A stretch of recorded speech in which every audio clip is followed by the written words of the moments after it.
ఓం నమో వెంకటేశాయ జై Chinnamasta. Hi and I'm doctor భార్గవదేవన. Welcome to my YouTube channel కర్మ విపర్యాస. Actually నేను మలేషియాలో ఉన్నానండి. రిటర్న్ అంటే నేను ఇప్పుడు బ్యాంకాక్ వెళ్తున్నాను అనమాట. సో ఈ వీడియోలో ఏంటంటే మేము తీసుకున్న హోటల్లో అంటే మంచి పూల్, స్విమ్మింగ్ పూల్ అవన్నీ ఉన్నాయన్నమాట. అక్కడ చాలామంది అంటే బహిరంగంగానే శృంగార చర్యలు అనేవి చేస్తూ ఉన్నారనమాట. అంటే అది నీళ్ళల్లో, అంటే సెక్స్ అండర్ వాటర్ అనాలో మరి సెక్స్ ఇన్ వాటర్ అనాలో తెలియదు, కానీ అంతవరకు అయితే చాలా కపుల్స్ చేస్తూ ఉన్నారు. అది ఓపెన్గానే జరుగుతుంది.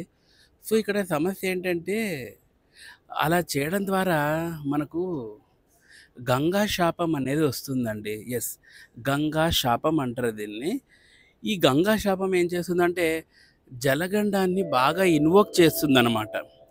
అంటే ఇప్పుడు చూడండి, చాలామంది మన సైడ్ కూడాను కొంతమంది నగ్నంగా స్నానం చేయడము, అంటే ఉత్తలబిత్తలుగానే స్నానం చేసేయడము, ఇవన్నీ జరుగుతూ ఉంటాయి. చూడండి, స్త్రీలైనా కానీ పురుషులైనా కానీ కనీసం ఒక్క క్లాత్ కూడా లేకోకుండా అసలు స్నానం అనేది చేయకూడదనమాట. ముఖ్యంగా వరుణ దోషం కింద కూడా వస్తుందన్నమాట.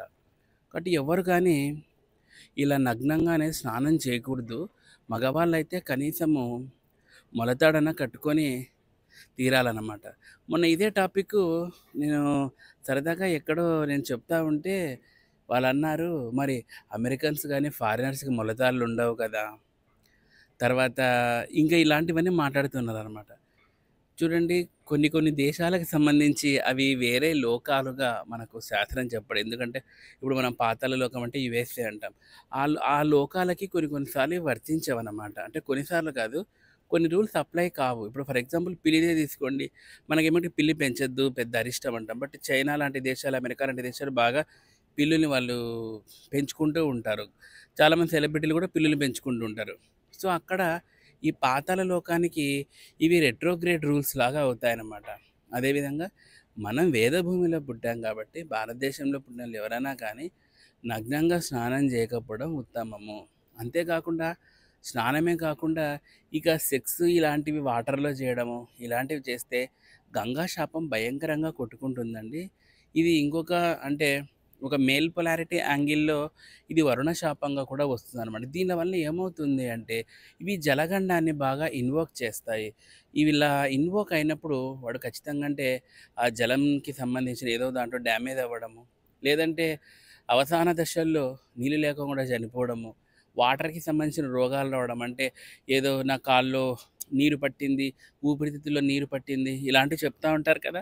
వాటర్ బేస్డ్ చంద్ర సంబంధిత రోగాలు రావడము జరుగుతుందనమాట. సో కాబట్టి మీరు అనుకోవచ్చు, ఇప్పుడు నేను అల్ట్రా రిచ్లో ఉన్నాను, ఇవన్నీ ఎక్కడ వర్తిస్తాయి. బట్ ఇప్పుడు కాదండి, మీరు అది భగవంతుడు నిర్ణయిస్తాడు. మీకు ఈ జన్మలోనే కొట్టేసేయాలా, వచ్చే జన్మలో కొట్టేసేయాలని భగవంతుడు నిర్ణయిస్తాడు.